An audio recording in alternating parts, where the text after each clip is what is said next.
October is National Breast Cancer Awareness Month. Did you know that 1 in 8 women and 1 in 1,000 men are diagnosed with breast cancer in their lifetime?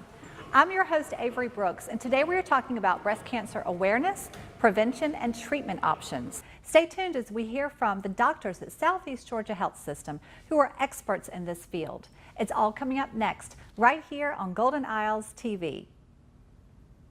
Hi, welcome back to Golden Isles TV. I'm here with Dr. Jamieson. How are you? Good. How are you doing? Good. You are the, I want to get this right, Medical Director of Southeast Georgia Health System Cancer Care Centers. Yes, I am. Thanks for having us. You're welcome. Thanks for being here. When someone is diagnosed with breast cancer, what are the treatment options that you offer here at this cancer center? Sure. So we offer the whole gamut of options right here in our cancer center, both surgery, chemotherapy, reconstruction, and radiation therapy. And there's a myriad of options that patients can have. And in general, once they're diagnosed, the first big decision is, does a woman have breast conservation or a mastectomy? Meaning, do they save the breast and do a lumpectomy and just take out where the tumor was, or do they take the whole breast off? And those who, and even if you have one or the other, still chemotherapy might be an option for you as well. And we radiate in both situations sometimes as well, depending on a number of factors. Yeah, what does determine whether you have chemotherapy or radiation or both? Sure. Or either one? So chemotherapy is typically if you have positive lymph nodes or a large tumor. Historically, that's how we've looked at it. Is the tumor big? Does it look aggressive in a microscope? Has it spread to the lymph nodes? Mm-hmm. Any of those, historically, they've gotten chemotherapy. Now it's a little more robust. We use DNA analysis, where the tumor gets sent to a lab for oncotype or a mammoprint testing, where they look at a myriad of genes in the tumor, and then they, for a much more robust way, can decide, is it low grade, is it high grade, and better able to decide if they should get chemotherapy or not. So it's a way to determine who needs chemotherapy, and there's folks in the past who would not have gotten chemo who now do get it because of their DNA profile of their tumor. And vice versa. People who we would have given chemotherapy to, now their tumor by DNA pattern is not that high grade, so they don't need chemotherapy. So this is like an advancement, really? It sure is. That's great. So, and then the other, so there's three main types of treatment with breast cancer. There's surgery, there's chemo, and there's radiation. So radiation and surgery are similar. They both address the breast itself.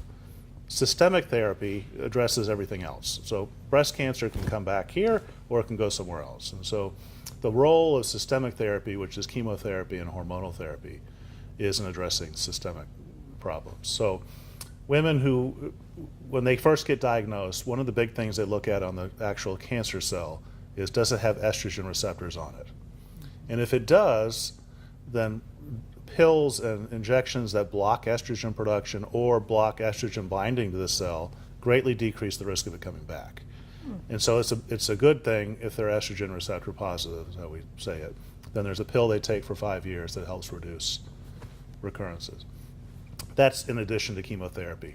So they may or may not get chemotherapy. And then the other issue is what kind of local therapy, meaning radiation, surgery, or both. Okay. So in general, if someone has a mastectomy and their breast is taken off, we still sometimes radiate after that. And that's in people who have a large breast tumor, typically greater than 4 centimeters, or if any of their lymph nodes involved. So even if they have a mastectomy and take the whole breast off and have chemotherapy, we still radiate those very aggressive tumors. Right. People in a more common situation where we radiate is after a lumpectomy, where they still have their breast. And there's a number of new options for that. And so historically, we've radiated for about 6.5 or 7 weeks. 5 weeks the whole breast, and then a week or week and a half zooming in on where the tumor used to be. Now we can, if in certain situations, do that whole treatment in 3 or 4 weeks, where we shoot at a higher dose per day and get it done faster. Cosmetically, it's just as good. The cure rates are just as good.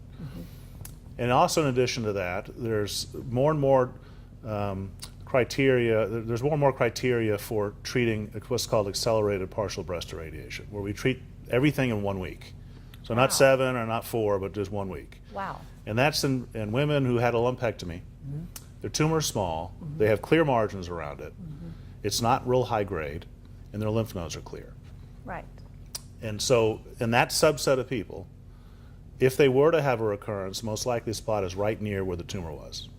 So rather than radiating the entire breast, you just radiate right the region where the tumor was. And you can do that with a number of different things. We're getting a new CyberKnife. We've had a CyberKnife for 6 years now. We're getting the latest edition of the CyberKnife, which is much faster and can deliver very precise treatment to the area, surrounding where the tumor was. When the surgeon does a lumpectomy, he puts some markers in there so we can readily identify where the cavity is. And then as the robot in the CyberKnife is shooting radiation, it continuously focuses on that area. And so they can get treated twice a day for 5 days, treatment's done. Wow. So there's a number of options from the radiation standpoint. Excellent. It sounds like it's extremely high tech. It is, and, yes. so all of this that you're talking about, you can do right here at Southeast Georgia Health System. We have the whole shebang. Excellent. So just a one-stop shop for everything. That's right. That's great. Yes. You mentioned CyberKnife. Yes. Let's go back to that, and can you tell me a little bit more about that? Sure. So it's a play on words. CyberKnife is not a knife. It's a radiation machine. It's a linear accelerator which shoots high-dose radiation mounted on a robot arm. So the conventional radiation machine goes around in one plane. The CyberKnife can shoot at hundreds of different angles. And not only that, it continually tracks where the target is and adjusts for any motion. So it's extremely accurate and allows us to treat at a very high dose, very rapidly, to a very precise target. We use it a lot in prostate and lung cancer, and now we're beginning to use it in primary breast cancer. Wow, and what are the side effects? Are there side effects from that? They tend to be minimal. So the side effects in the breast would be, irritation of the skin, maybe a little bit of swelling, but frank pain is highly unusual. Fatigue is unusual. So some of the other symptoms that you get when you have a several-week course of radiation, like shortness of breath or fatigue, that doesn't happen with the shorter course of CyberKnife, or if sometimes we treat once a day for a week, sometimes twice a day for a week. Both of those are much less fatigue-inducing. So is that part of the 1 week treatment you talked Yes, about earlier? absolutely. Or can anybody have that throughout the course of treatment? I mean, that would be... No, that would be used only in CyberKnife for primary breast cancer. Would be used on the select patients who have small tumors, lymph node negative, and we just want to treat that area. Right, perfect. Excellent to know. This is great information. Well, thank you. Well, thank you so much. My pleasure. Thank you. Okay.